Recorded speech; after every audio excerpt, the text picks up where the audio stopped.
abordaremos el teórico número 9 de la materia Microbiología y Parasitología 2. En el presente teórico estudiaremos los principales virus productores de infecciones del sistema nervioso central.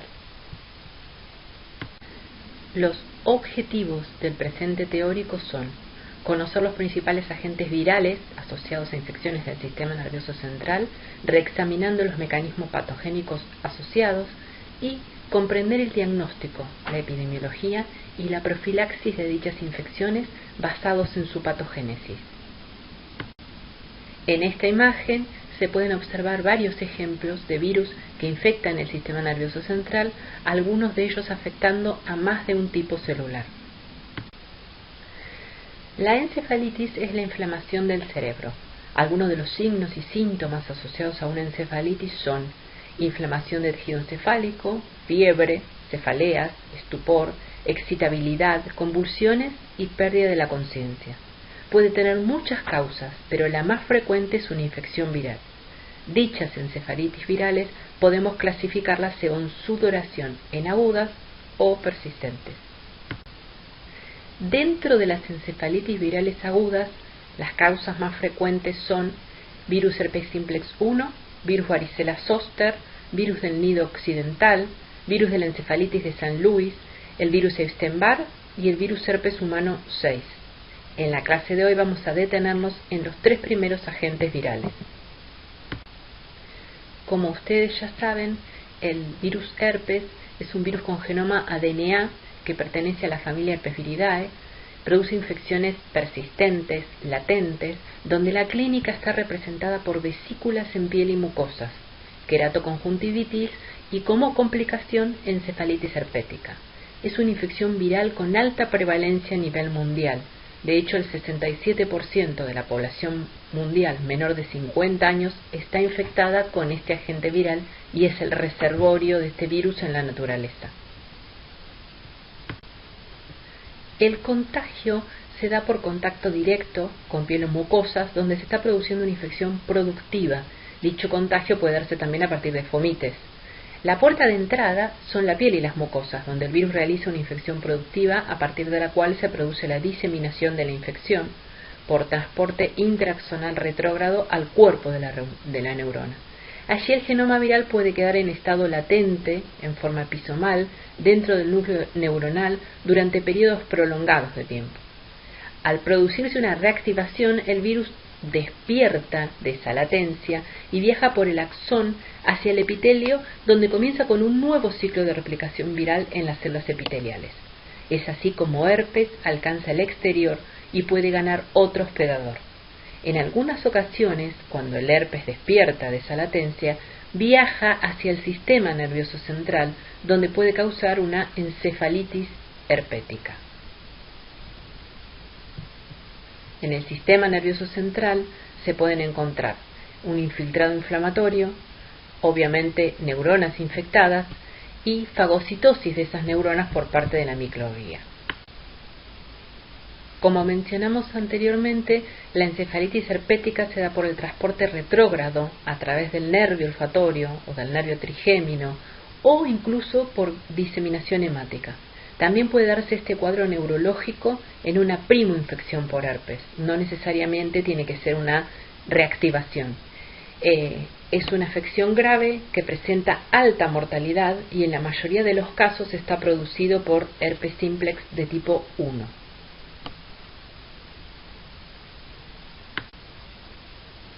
El virus varicela zoster pertenece a la misma subfamilia que herpes simplex 1 y 2, dentro de la familia Herpesviridae. Este virus ingresa por vía aérea. Luego de un periodo de incubación de 2 a 3 semanas, el virus alcanza el tejido retículo endotelial. Una segunda viremia ocurre después de 11 a 13 días. A través de esta viremia, el virus alcanza la piel y se manifiesta con lesiones maculares y vesiculares generalizadas. Este exantema generalizado es la manifestación clínica de la primoinfección, denominada varicela.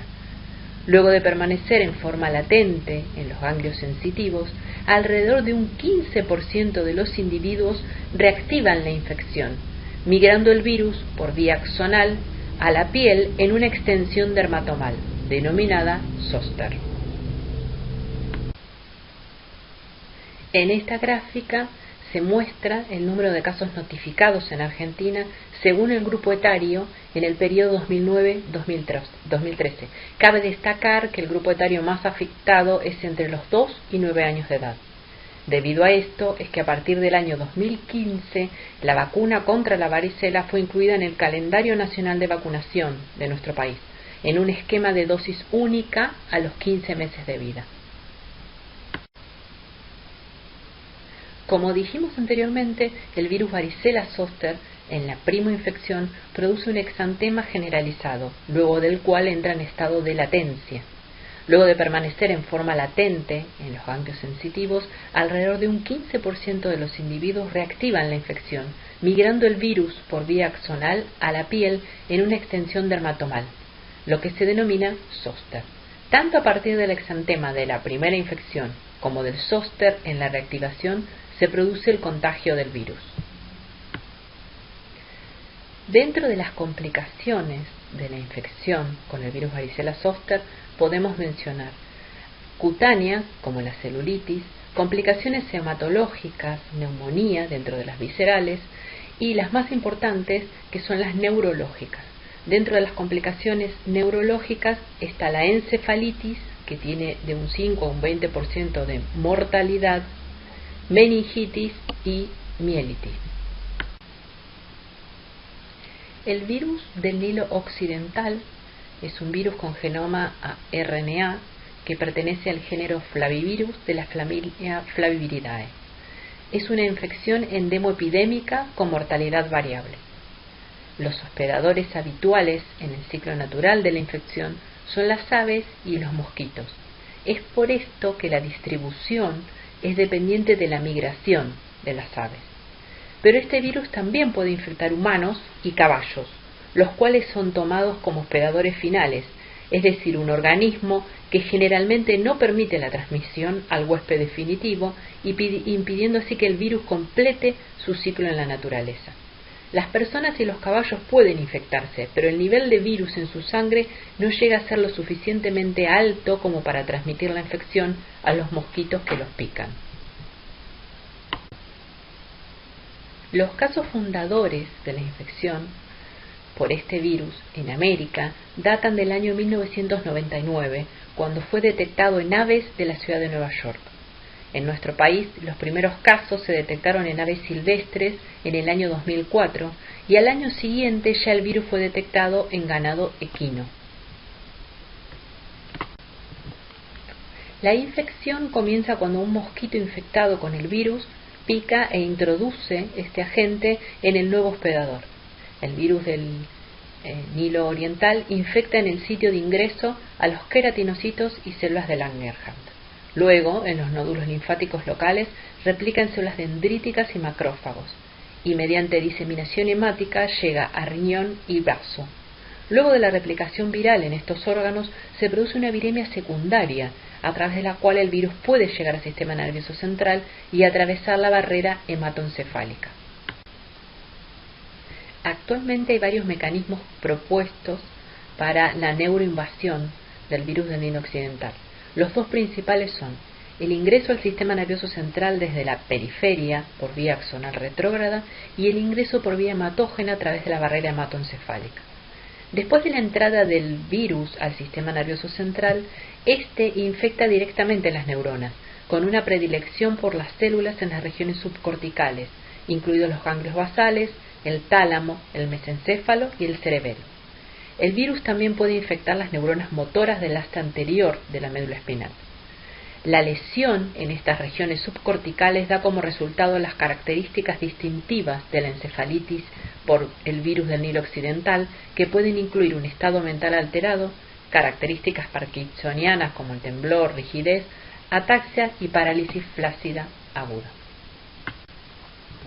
Existe un listado considerable de otros agentes virales que son causa de encefalitis viral aguda, aunque en menor frecuencia. En la clase de hoy vamos a detenernos en rabia, chikungunya, Nipah y Hendra como ejemplo de estos agentes. Tampoco debemos olvidar que existe la encefalitis viral persistente, que que en este caso vamos a dar como ejemplo la panencefalitis esclerosante subaguda por sarampión. El virus rabia pertenece a la familia Rhabdoviridae, al género Lyssavirus. Son virus con genoma RNA, simple cadena, de polaridad negativa, que presentan envoltura. Si se fijan en esta diapositiva, a la derecha abajo van a ver una microfotografía electrónica donde se muestra la forma característica del virus rábico, que es en forma de bala.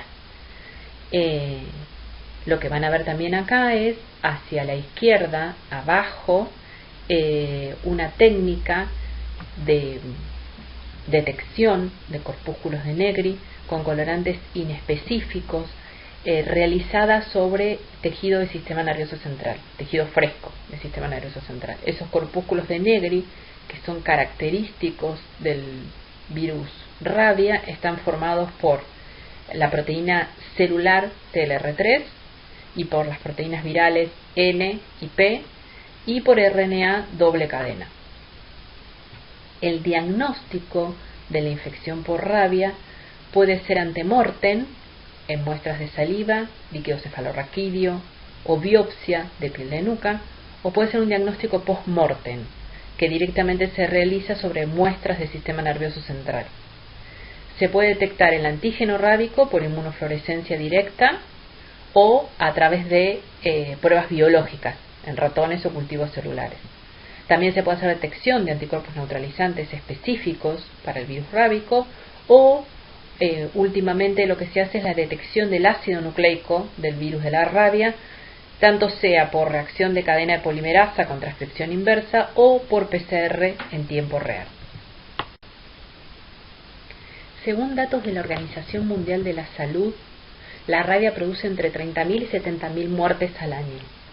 Uno de los puntos importantes para tener en cuenta con respecto a la infección por el virus rábico es que este virus tiene reservorios animales, y los reservorios animales en el mundo son todos los animales de sangre caliente, con lo cual vamos a tener un ciclo urbano que generalmente está dado por mascotas, como perros y gatos, un ciclo salvaje que el animal que sea reservorio va a depender de la ubicación geográfica, puede ser un mapache, puede ser un zorro, puede ser un león, y hay un ciclo intermedio, que es el que une el urbano y el salvaje, que permite el movimiento del virus en el planeta, que está dado fundamentalmente por murciélagos, hematófagos o no importa eso, y por ganado, por ejemplo en nuestro país por ganado vacuno.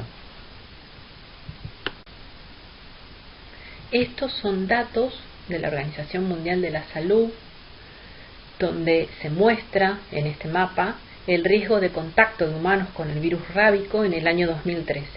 Si ustedes se fijan, nuestro país está dentro de los países con riesgo moderado. Estos también son datos de la Organización Mundial de la Salud, donde se muestra que no hay presencia de rabia humana transmitida por perros entre los años 2010 y 2014 en nuestro país. Significa que los casos de rabia reportados no fueron dados por contacto o a través de perros, sino que tienen que haber sido dados por el contacto con murciélagos o, por ejemplo, con ganado vacuno.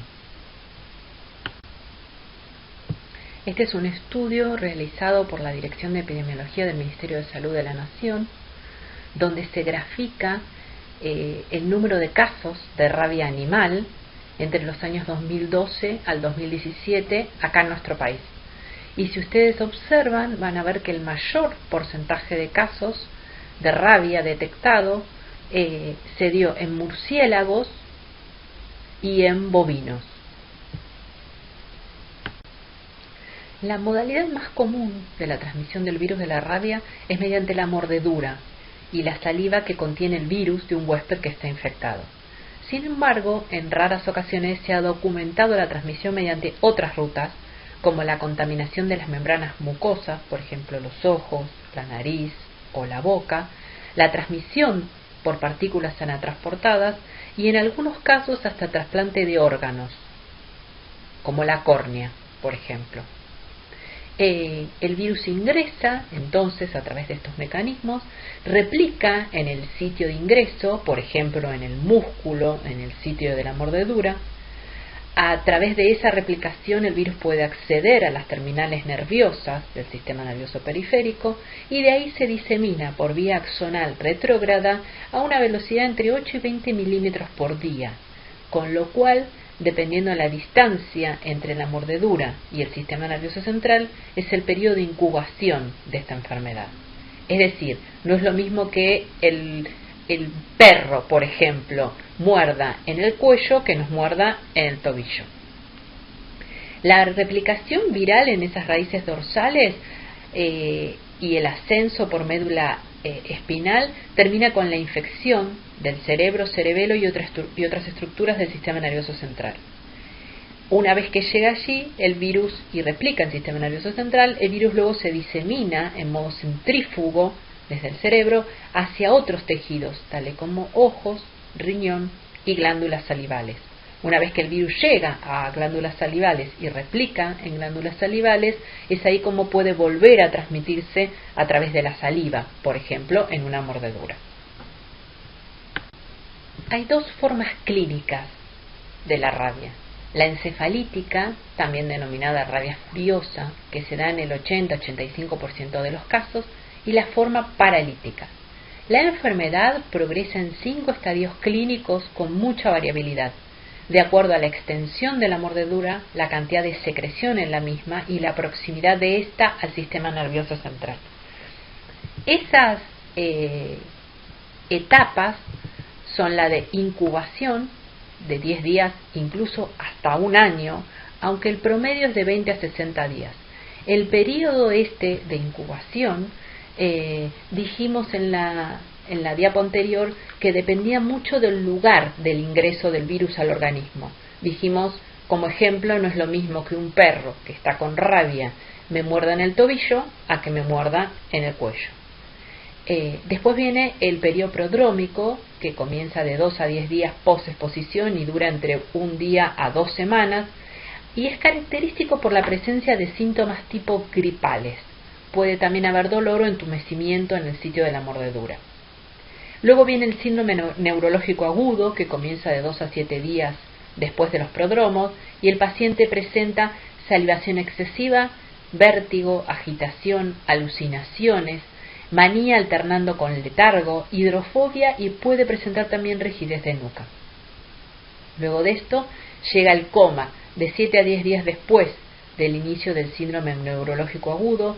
Está caracterizado por hidrofobia, apneas prolongadas, parálisis flácida generalizada, convulsiones y estado de coma con colapso respiratorio y cardiovascular.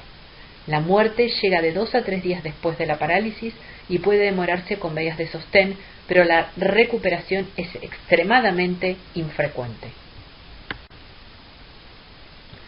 Los pilares de la patogénesis a nivel celular del sistema nervioso están dados por el neurotropismo, la neuroinvasividad y la disfunción neuronal. El neurotropismo está estrechamente relacionado con la glicoproteína G, por la interacción que tiene esta glicoproteína con el receptor celular, que es el receptor nicotínico de acetilcolina. Esta unión permite la endocitosis mediada por receptor. El otro pilar es la neuroinvasividad, que como dijimos obviamente está dado por la glicoproteína G, que es el mayor contribuyente, que tiene afinidad por el receptor nicotínico de acetilcolina, y también por la diseminación transsináptica, donde ahí las dos proteínas virales que están implicadas en esta diseminación son la glicoproteína G y la proteína M. El tercer pilar es la disfunción neuronal, que está dada por la drástica inhibición de la síntesis proteica que impide el mantenimiento de las funciones neuronales normales. El virus chikungunya pertenece a la familia Togaviridae, al género alfavirus. Es un virus que tiene genoma RNA monocatenario. Fue descrito por primera vez en el año 2004 en África, en el sureste de Tanzania y en el norte de Mozambique. De hecho, su nombre pertenece a la lengua makonde, que es un grupo étnico de esta zona africana, y significa aquel que se encorva, y eso es por las características que tiene el paciente infectado con chikungunya. En Argentina los primeros casos se detectaron en el año 2015, y que fueron 21, y en el año 2016 se detectaron 55 casos. La fiebre de chikungunya surge entre 3 y 7 días después de la picadura de un mosquito que está infectado, y la enfermedad puede durar entre 2 y 12 días. Se manifiesta de forma aguda, con fiebre, rash cutáneo y poliartritis. Presenta una baja mortalidad. El virus se disemina por vía hemática, produciendo también náuseas, vómitos. La infección congénita fue descrita por primera vez en el año 2005. Es un evento poco frecuente que ocurre en los brotes masivos de infección. Se expresa en el recién nacido principalmente como postración y encefalopatías. La gran mayoría de los casos de transmisión vertical se produce cuando la viremia se presenta en los días alrededor del momento del parto, periodo en el cual la sangre materna puede ponerse en contacto con la sangre fetal, especialmente una vez que aparecen las primeras contracciones uterinas. Como dijimos anteriormente, el virus chikungunya da infecciones agudas que tienen un bajo porcentaje de mortalidad, pero un porcentaje bastante elevado de enfermedad. Puede terminar desarrollando una fase crónica definida por poliartritis persistente durante meses e incluso años. Pero como ustedes ven en esta gráfica, esa persistencia es de la sintomatología, que es una severa reacción inmunitaria de defensa con incremento de citoquinas proinflamatorias, que es la responsable de la inflamación articular. Esto hace que el 30% de los casos me dé como secuela crónica artralgia y artritis. Es importante destacar que en esos meses o años donde tengo esas secuelas crónicas no tengo replicación viral. Como mencionamos previamente, las secuelas producidas por la infección con chikungunya son principalmente artralgias y artritis, pero también tenemos manifestaciones neurológicas, en su gran mayoría encefalitis, principalmente en niños menores de 1 año. También tengo meningoencefalitis, síndrome de Guillain-Barré, entre otras. Dentro de las secuelas neurológicas, las más importantes se producen cuando la infección por chikungunya es neonatal. Tal es así que el 70% presenta alteraciones en el desarrollo, como en la coordinación o en el lenguaje, y hasta un 50% de esos niños presenta un retraso moderado. Los virus Hendra y Nipah son virus que producen encefalitis, pertenecen ambos a la familia Paramuxoviridae y al género Henipavirus, tienen genoma RNA simple cadena. Se ubican en la zona en Asia, en el sudeste asiático y en Australia. Ambos virus tienen como reservorio a los murciélagos frugívoros y como huésped intermediario a ganado, en el caso de Nipah los cerdos y en el caso de Hendra los caballos. Se detectaron por primera vez a mediados fines de la década del 90, Nipah en Malasia y Hendra en Australia. El virus ambos virus se pueden encontrar en saliva, en secreciones nasofaringeas y en orina. La transmisión es por contacto directo con esas secreciones y se da la transmisión del huésped intermediario al humano. Desde la clínica es amplia, es variada. Puede ser desde un proceso asintomático hasta un síndrome de tipo respiratorio o incluso llegar a un síndrome neurológico con una encefalitis mortal. Tanto para la infección viral por Hendra como para la infección por Nipah virus, el reservorio son los murciélagos frugívoros. A través de ellos se infectan los huéspedes intermediarios, que en el caso de Hendra son los caballos y en el caso de Nipah los cerdos, a partir de los cuales puede infectarse el ser humano. En el caso de Nipah virus, puede producir algo distinto, que es que el humano se contagie directamente del murciélago frugívoro, o sea, del reservorio. En el caso de los humanos, puede dar infecciones asintomáticas, con síntomas leves, como podría ser un resfrío común, o con síntomas neurológicos, por ejemplo, una encefalitis. Con la infección de ambos virus, los hallazgos neuropatológicos de estas encefalitis fueron la formación de sincicios en esas células endoteliales o inclusiones virales, tanto en núcleo como en citoplasma neuronal. Como ejemplo de encefalitis viral persistente, habíamos dado la infección con virus sarampión, el cual da una panencefalitis esclerosante subaguda. Este virus pertenece a la familia Paramyxoviridae, al género Morbillivirus. Durante varios años nuestro país fue un país libre de sarampión.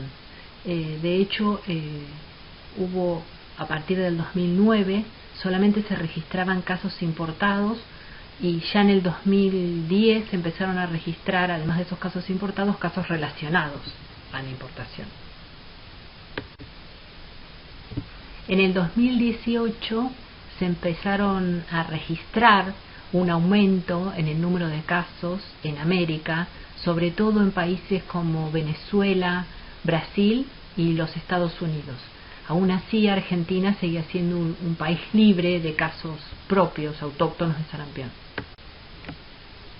El Ministerio de Salud de la Nación, en marzo de 2018, hace un reporte, una alerta epidemiológico por la aparición del primer caso autóctono de sarampión en la Argentina, luego de 18 años de haber estado sin casos autóctonos de sarampión. El virus ingresa al organismo por el tracto respiratorio. En ese tracto respiratorio infecta a macrófagos alveolares y células dendríticas del pulmón o del tracto respiratorio a través del receptor celular CD150-SLAM. Esas células infectadas transportan ese virus a los ganglios linfáticos regionales. Allí se produce la infección de células inmunes, linfocitos.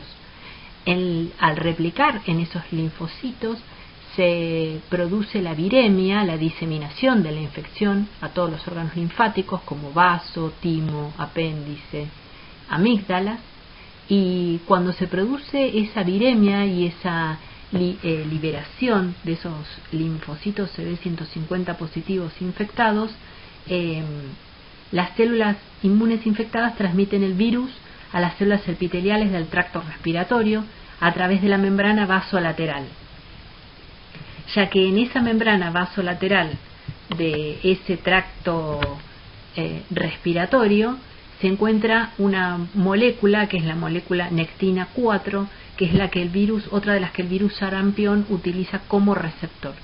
A través de nectina 4 entonces ingresa en el epitelio, replica en el epitelio y la progenie viral producida es liberada desde la membrana apical hacia el lado luminal del tracto respiratorio. Así es como se libera el virus del hospedador en forma de aerosoles, y así es como el virus logra captar otro hospedador. Esta es la primera etapa, es la fase de infección temprana, que es lo que dijimos antes. El virus que ingresa a tracto respiratorio encuentra en la zona apical del tracto respiratorio células del sistema inmune, como células dendríticas, por ejemplo, que tienen el receptor CD150-SLAM, a través de la cual puede infectarlas. Infecta esas células y esas células son los que a través de los ganglios linfáticos y después la diseminación hemática los llevan a los ganglios locales. Cuando llegan a través de esas dendríticas, por ejemplo, a los ganglios linfáticos locales, infectan, por ejemplo, linfocitos T, linfocitos B. Así es como salen a la circulación sanguínea, y cuando esos linfocitos T o linfocitos B llegan al aparato respiratorio, pero desde la zona basal, el virus logra infectar desde la zona basal a la célula epitelial, porque lo hace a través de otro de sus receptores, que es nectina 4. Replica el virus en las células epiteliales y es liberado hacia la luz del tracto respiratorio, la progenie viral. Así es como el virus sale del organismo y alcanza otro hospedador. Lo que se muestra en esta diapositiva son las diferentes estirpes celulares en las cuales replica el virus sarampión, el receptor, en el caso de que se conozca, que utiliza, y a los distintos tiempos que lo hace. Entonces, en la primera fase tenemos las células dendríticas, los macrófagos, después vienen los linfocitos B y los linfocitos T. Ya dijimos que los infecta a través del CD150 SLAM, y bien a la derecha ustedes ven las etapas. Primero infecta las dendríticas y macrófagos, y más tardíamente, como dijimos, en los ganglios infecta linfocitos T y linfocitos B. Luego de eso, a través de esos linfocitos T y esos linfocitos B, llega al epitelio. Y en el epitelio, desde la cara basal y con el receptor nectina 4, logra infectar esas células epiteliales. En una etapa más tardía, puede llegar al sistema nervioso central e infectar neuronas, astrocitos, oligodendrocitos, con un receptor que todavía no está del todo conocido. Las complicaciones neurológicas producidas por virus sarampión principalmente son 3. La encefalomielitis aguda diseminada, que se da en un hospedador normal, habitualmente en adultos y niños mayores de 2 años, donde el virus no llega al sistema nervioso central. La incidencia es de 1 en 1000, lo que se observa es desmielinización e inflamación, y está asociado a una respuesta autoinmune transitoria contra la mielina, porque hay un proceso de mimetismo molecular entre la proteína M del virus sarampión y la mielina. La segunda enfermedad es la encefalitis con cuerpos de inclusión, que se da en hospedadores inmunosuprimidos. Es indistinta a la edad del hospedador. El virus sí se detecta en el cerebro, y lo que se producen son cuerpos de inclusión. Es una patología progresiva que se da a los meses de haber sufrido el exantema por sarampión. La tercera es la panencefalitis esclerosante subaguda. Se da en hospedadores normales, habitualmente en niños menores de 2 años. Acá también el virus llega al sistema nervioso central, y también se pueden observar cuerpos de inclusión. En este caso es una enfermedad también progresiva, pero que tiene años. Si se fijan en el gráfico de más abajo, la panencefalitis esclerosante subaguda puede llegar a los 10, 15 años o un poco más de haber sufrido el exantema por sarampión.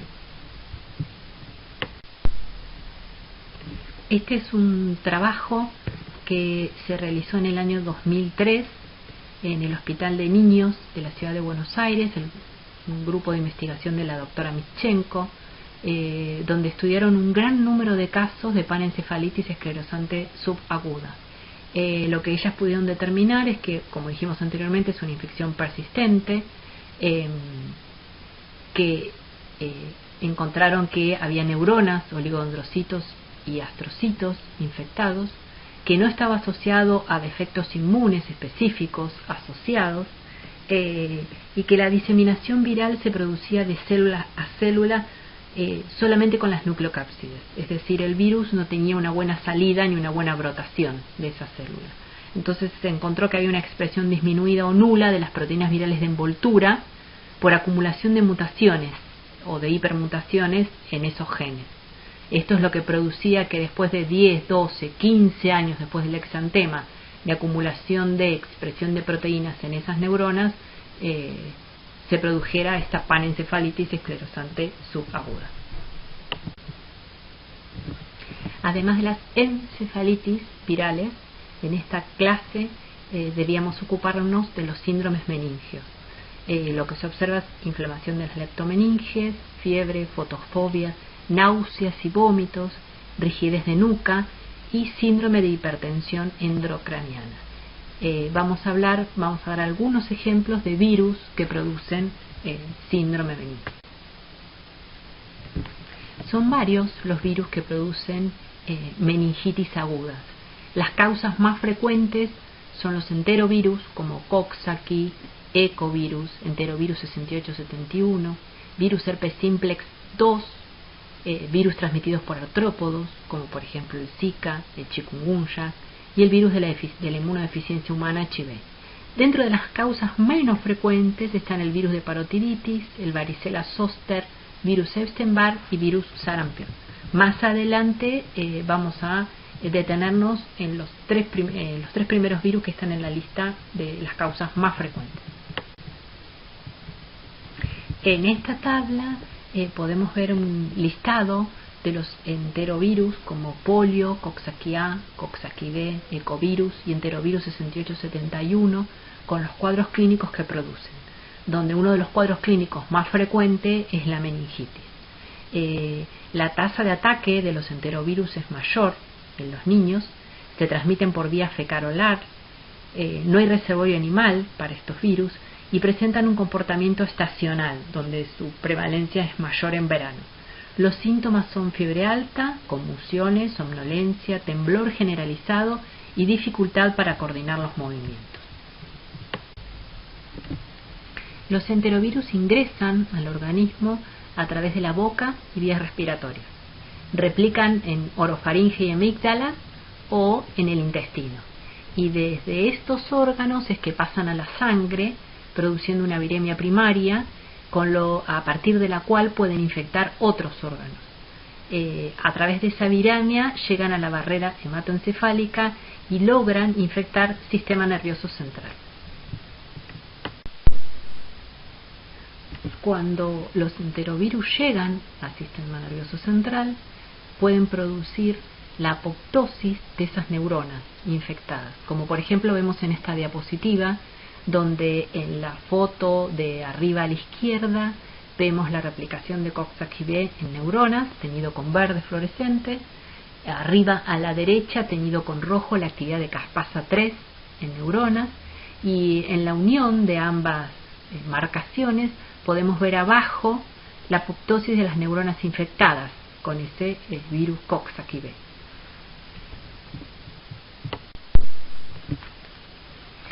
En este caso estamos viendo el ejemplo del herpes simplex 2, que es un virus que, como dijimos, produce infecciones persistentes de tipo latente. A la izquierda ven las fotografías de piel y mucosas en tracto genital masculino y femenino, donde se ven las vesículas. Esas vesículas contienen virus y son las que contagian, digamos. Y a través de ese canal de parto, si pasa un chiquito por ese canal de parto, puede infectarse, que es la foto que ven a la derecha, un niño con herpes congénito. Generalmente estos chicos luego presentan una meningitis herpética, pero esa meningitis generalmente tiene evolución benigna y autolimitada. En esta diapositiva lo que ven son los gráficos de prevalencia del herpes simplex tipo 2 durante el año 2012 en las distintas regiones a nivel mundial, discriminado por edad, sexo y distribución geográfica. Lo que se puede apreciar es que hay mucha menor prevalencia de esta infección en Europa y la mayor prevalencia se detecta en África. También hay diferencia entre la prevalencia según la edad. Lo mismo ocurre dependiendo de si estamos hablando de pacientes masculinos o femeninos. Siempre la prevalencia es mucho más alta, sea la región geográfica que sea, en las mujeres que en los hombres. En este mapa en particular podemos ver el número de casos de herpes neonatal cada 100.000 nacimientos entre los años 2010 y 2015. Lo primero que observamos es la alta prevalencia de herpes neonatal en África, mucho más que en Asia o en Europa. Lo otro que también podemos distinguir es que hay distinta prevalencia de ese herpes neonatal producido por herpes simplex tipo 1 o herpes simplex tipo 2. Si ustedes se fijan, en América y en Europa, la mayoría de esos casos de herpes neonatal está dado por herpes simplex tipo 1, mientras que en África casi la totalidad está dada por herpes simplex tipo 2. Zika es un virus que pertenece a la familia Flaviviridae al género Flavivirus. Tiene genoma RNA y es un virus que es transmitido por mosquitos. Presenta un ciclo salvaje donde el hospedador habitual son chimpancés, babuinos y macacos, y un ciclo urbano donde el hombre es el hospedador habitual. Además de la transmisión a través de estos vectores, que son los mosquitos, Aedes aegypti y Aedes albicans, se produce la transmisión sexual, la transmisión a través de transfusiones de sangre y por vía perinatal.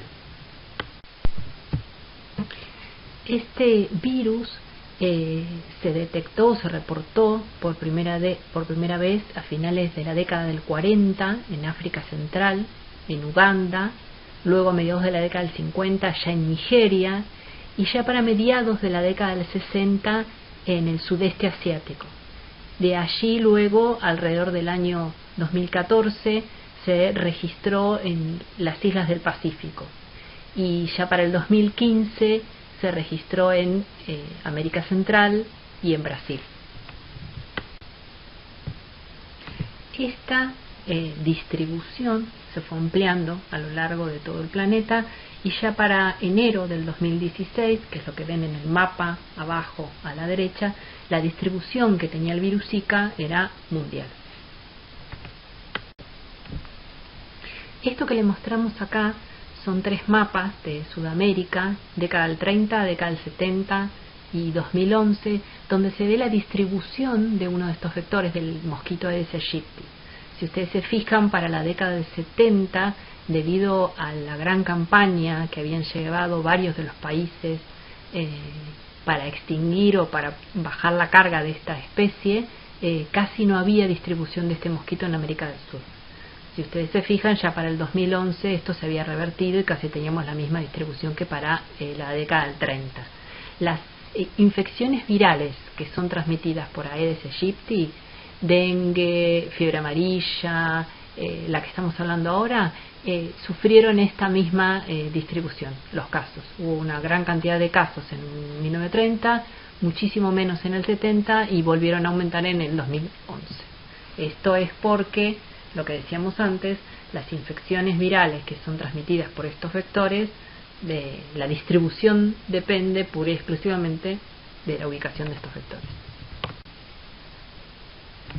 Si ustedes se fijan, para el 2017 el Centro para el Control y Prevención de las Enfermedades, el CDC de Estados Unidos, tenía a la Argentina como país de riesgo para el contagio de Zika y recomendaba a las mujeres embarazadas no viajar a Argentina, tanto a la mujer embarazada como a la pareja de esa mujer.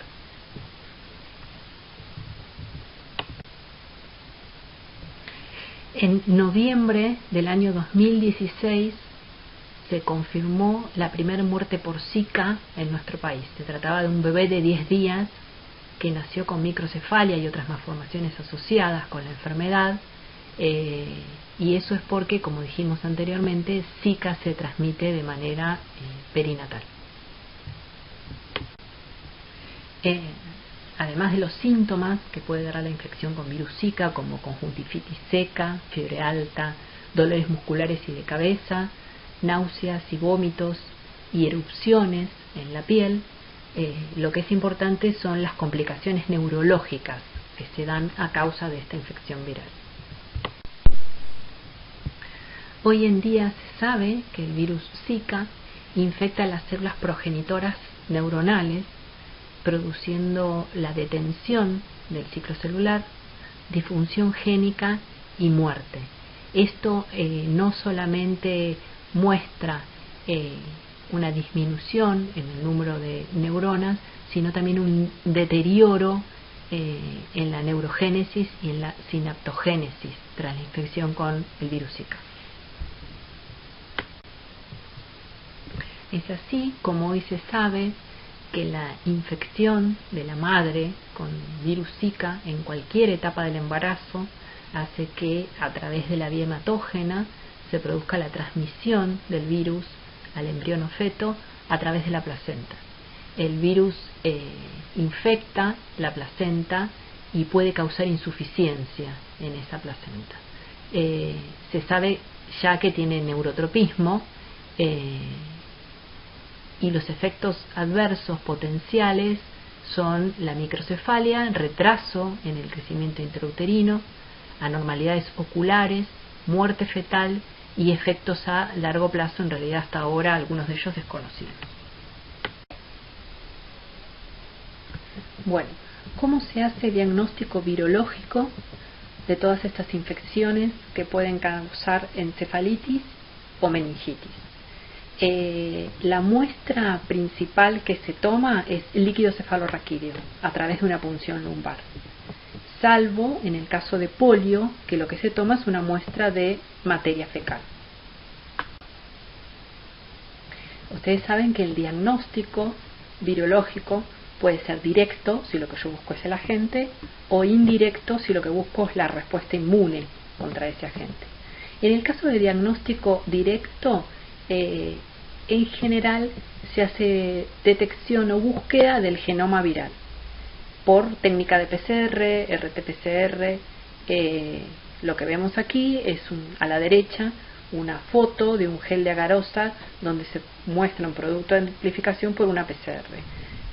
Los virus para los cuales se hace este tipo de diagnóstico son herpes tipo 1, herpes 2, varicela zoster, enterovirus, rabia, zika, chikungunya, nipah, gendra y sarampión. En el caso de sarampión, en este caso es cuando lo que se está tratando de hacer es diagnosticar encefalitis, entonces se hace PCR para sarampión en líquido cefalorraquídeo. No se hace este tipo de diagnóstico en el exantema por sarampión, que en la mayoría de los casos es por la clínica. Este tipo de técnica es altamente sensible y específica. También se hace diagnóstico directo buscando antígenos virales, ya sea por técnica de ELISA o por inmunofluorescencia. Eso es habitual para diagnosticar enterovirus.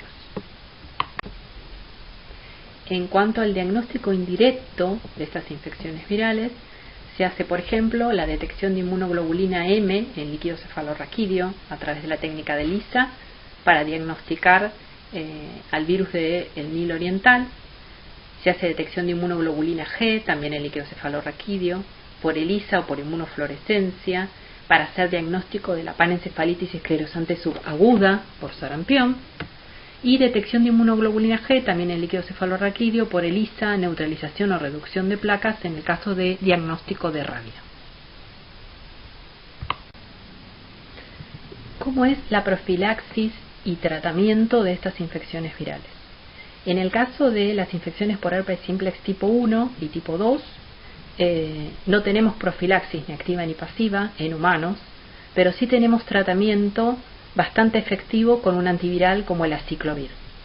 En el caso de otro virus perteneciente a la familia de los herpes, como es varicela zoster, hay vacuna muy efectiva, es una vacuna viral atenuada que se utiliza tanto para prevenir la varicela como para prevenir el zoster.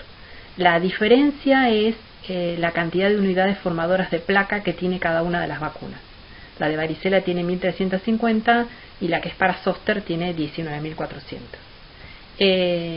No hay profilaxis pasiva en este caso. Y se utilizan también antivirales para el tratamiento fundamentalmente del zoster. En el caso de la rabia tenemos tanto profilaxis activa como que es una vacuna de tipo inactivada, la que se utiliza en humanos, como profilaxis pasiva, pero no hay tratamiento antiviral para este agente. Como sabemos, en el caso de sarampión, sí tenemos una vacuna atenuada, muy efectiva, y en general, habitualmente, no se hace profilaxis pasiva. Se puede llegar a dar y a recomendar esa profilaxis pasiva en embarazadas, neonatos o pacientes HIV positivos. Tampoco se utiliza tratamiento antiviral para sarampión. En el caso de los enterovirus, tenemos vacuna, profilaxis activa, para polio, entero 71 y Coxsackie-B, y tenemos profilaxis pasiva para polio. Hay tratamiento antiviral para algunos de ellos. En el caso del virus del Nilo Occidental, chikungunya, Nipah, Hendra y Zika, no tenemos profilaxis en humanos activa o pasiva y no hay tratamiento antiviral específico. Cuando hablo de que no hay profilaxis activa, o sea, no hay vacuna, no hay vacunas que estén comercialmente disponibles. Hay muchas de ellas que están en este momento en investigación. Sí tenemos vacuna para el virus del Nilo Occidental o para Hendra de uso veterinario, para caballos. Como les mencioné recién, hay varias vacunas en desarrollo para el virus del Nilo Occidental. Estos son datos de diciembre del año pasado y varias de ellas están en fase 1 y otras tantas están en fase 2. Lo mismo pasa con el virus chikungunya, que si se fijan estos son datos de enero del 2019 y otra vez lo mismo, hay varias vacunas que están en estudio, algunas de ellas en fase 2 o en fase 1 de estudio. Esta es una vacuna que fue diseñada con cepas inactivadas de virus rábico en combinación con virus Nipah, y lo que se logró hasta ahora es obtener un buen título de anticuerpos para ambos virus. O sea, esta vacuna da protección doble contra estos dos agentes. En esta diapositiva, en la próxima, se muestra un listado de más de 30 productos que son vacunas en desarrollo. Algunas ya están en fase clínica contra el virus Zika. Algunas llevadas a cabo por instituciones del Estado como el NIH o por laboratorios farmacéuticos privados.